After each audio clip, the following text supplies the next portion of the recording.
Good evening. Welcome to Recovering Perfectionist Mama, Grace in Progress.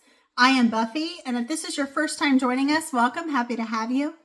To give you a little bit of information about who I am and why I have a podcast, I am a women's lifestyle creator on TikTok, Instagram, and YouTube, covering topics such as marriage, children, mental health, lifestyle hacks, biohacking, fitness and nutrition, beauty and home, all sorts of things, relationships that cover the women's lifestyle space. If you have tuned in before and are coming back to see us again, welcome back. Glad to have you also. And so ultimately, I'm a person who likes to learn information and pass that along to others, and hopefully it can help them level up their lives, live the life that they want to live, model that for their children, and that potentially be part of their legacy. What could be better? So today we are going to talk about the freelance flip, juggling gigs, boundaries, and life in the gig economy. Ready to trade the cubicle for control? More women than ever are embracing the freelance life. But the secret to success isn't just landing clients, it's mastering the remote work-life balance. This episode delivers the actionable strategies and ironclad boundaries you need to thrive in the gig economy without burning out. This show is dedicated, the Recovering Perfectionist Mama, Grace in Progress, is dedicated to helping you build your best life on your own terms. I'm your host, Buffy. And if there's one thing I hear from women crushing it in the professional world is this: I want control over my time. That desire is fueling a revolution, pushing more and more talented women into the gig economy, whether as full-time freelancers or through lucrative side hustles. But here's the brutal reality no one tells you. When your office is your couch, your commute is 5 steps, and your boss is you. The line between work and life doesn't just blur, it vanishes. That incredible freedom you sought can quickly turn into relentless 24/7 hustle that leads straight to burnout. Have you ever checked work email at 10 p.m. or felt guilty for taking a lunch break? If so, you're not alone. Today, we're not just celebrating the gig economy. We're giving you the practical, actionable blueprint to master it. We're talking ironclad boundaries, peak productivity hacks, and how to build a powerful side hustle without sacrificing your sanity. Get ready to pull the life back into work-life balance. The rise of women in independent work is undeniable, and it's driven by the promise of flexibility. We want to design our careers around our lives, not the other way around, especially when juggling family, wellness, and personal goals. But that flexibility is a double-edged sword. When your income is directly tied to your output, the temptation to always be working is immense. So let's start with a non-negotiable foundation: setting boundaries. This is the number one thing that separates thriving freelancers from those drowning in their inbox. Actionable strategy 1, create a digital commute, the power of the ritual.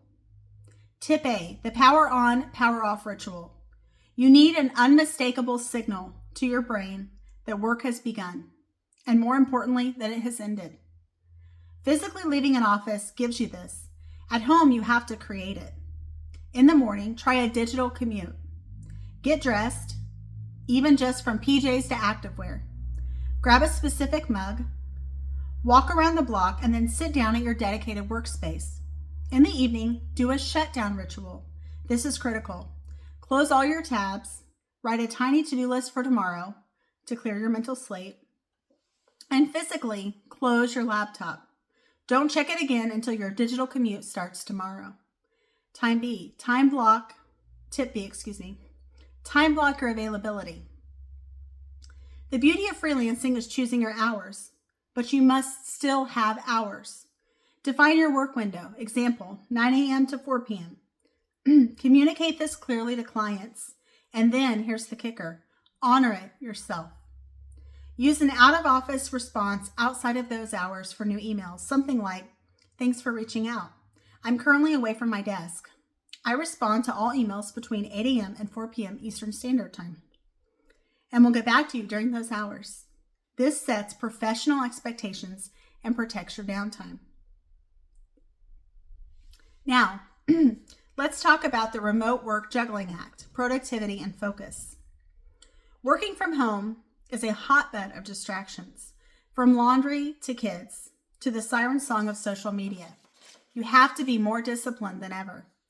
Actionable strategy 2, master deep work and the anti-multitask method. Tip A, schedule deep work blocks. Identify your peak productivity hours. Are you a morning person? A night owl? Block out 90 to 120 minutes of pure, uninterrupted deep work time for your most demanding income-generating tasks. During this time, turn off all notifications. Put your phone in another room. Close your email. This focused single tasking is where you get 80% of your valuable work done. Tip B, the batch method for admin. Administrative tasks, emails, invoicing, social media scheduling are necessary, but they are also focus killers. Stop checking email every 10 minutes. Instead, batch them. Schedule 2 or 3 specific admin windows a day. Example, 10 a.m. and 3 p.m. to process all communications and paperwork at once. This compartmentalizes the low-value work and saves your brain power for the high-value client work. Tip C, the Pomodoro technique. This is a game changer for maintaining focus. Work intensely for 25 minutes, then take a mandatory 5-minute break. After 4 cycles, take a longer 15 to 30-minute break. This method keeps your energy high and prevents mental fatigue. Use a simple timer app to enforce it. Now, for many women who are embracing the side hustle, you've got a full-time job and you're trying to build a new business on the side, perhaps with the goal of going full-time freelance one day. This is the ultimate balancing act. Actionable strategy 3, building a side hustle without sacrificing your day job or your sleep. Tip A, micro sessions over marathon sprints. When you're managing a side hustle, you rarely have a 4-hour block. Stop waiting for one. Embrace micro sessions. Can you dedicate 30 minutes before your day job? An hour after dinner? Can you draft social media content during your lunch break? 20 minutes here, 10 minutes there? These small, consistent blocks add up faster than sporadic weekend marathons, and they are less likely to cause burnout. Tip B, define your must-dos versus could-dos. With limited time, you must be laser-focused on the activities that directly move the needle for your side hustle. This is usually client acquisition, high-value client work, or product development. Delegate or delay the could-dos. Perfectionist website tweaks, endless research, designing custom social graphics. Focus on the moneymakers first. Use the Eisenhower matrix, urgent/important, to prioritize ruthlessly. Tip C, the Sunday prep hour. Dedicate 1 hour every Sunday evening to plan your week. Look at your full-time job's commitments and then plot the specific time blocks for your side hustle. Schedule your side hustle time just like a doctor's appointment. When that time block arrives, you don't waste precious minutes figuring out what to do. You just execute the task already written down. This removes decision fatigue and makes you instantly more productive. Finally, and perhaps most importantly, let's talk about self-care and preventing burnout, which is easy to do to get burnout. In this gig economy, you are your most valuable asset. If you break down, the business stops. You have to protect your physical and mental health fiercely. Actionable strategy 4, non-negotiable self-preservation. Tip A, schedule your breaks and movement. Your lunch break is not a time to answer emails. Get away from your screen. Take a 15-minute walk outside. This is a proven method to reset your cognitive function. Schedule 3 5-minute dexercise breaks a day. Stretch, roll your shoulders, look out a window.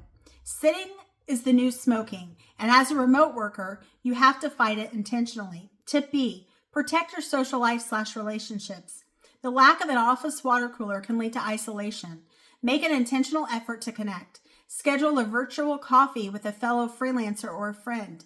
Crucially, set a rule. Once work is done, be present with family and friends. Put the work phone away. True work-life balance means dedicating your full attention to the life part when it's lifetime. Tip C, the financial buffer. Irregular income is a major stressor for freelancers. To truly relax on your time off, build a financial safety net. Aim for 3 to 6 months of living expenses saved. Knowing that you have a buffer for the inevitable slow months reduces the fear and the urge to take on every single client, which can be disaster. Take it from someone else who's a small business owner, allowing you to say no and protect your boundaries. The gig economy is the future, and for women, it represents incredible opportunity. But remember, freedom requires discipline. Your goal isn't just to be busy, it's to be effective and balanced. Start small, implement one boundary this week. Commit to one deep work block. Your career satisfaction, your well-being, and your long-term success depend on your ability to define the rules of the game. Take control of your time, communicate your boundaries, and build a life that truly works for you. Ready to put these boundaries into practice? Your homework this week is to create your shutdown ritual. Every single workday, commit 5 minutes to closing your laptop, clearing your desk, and writing tomorrow's top 3 priorities. Share your new ritual or your biggest work-life balance win with us on social media using the hashtag #MyFreelanceBalance to recovering_perfectionist_mama on TikTok or Instagram. And if you know another incredible woman juggling the remote work life, share this episode with her. Don't forget to subscribe, rate, and review if you like. The Recovering Perfectionist Mama Grace in Progress podcast. Once again, we know that you have a lot of choices when it comes to podcasts, and we appreciate you tuning into ours, and we hope that you got something out of this and that it gave you a little bit of food for thought. So thanks, and I hope you have a great day, and I hope you'll tune in and watch us again soon. Bye-bye.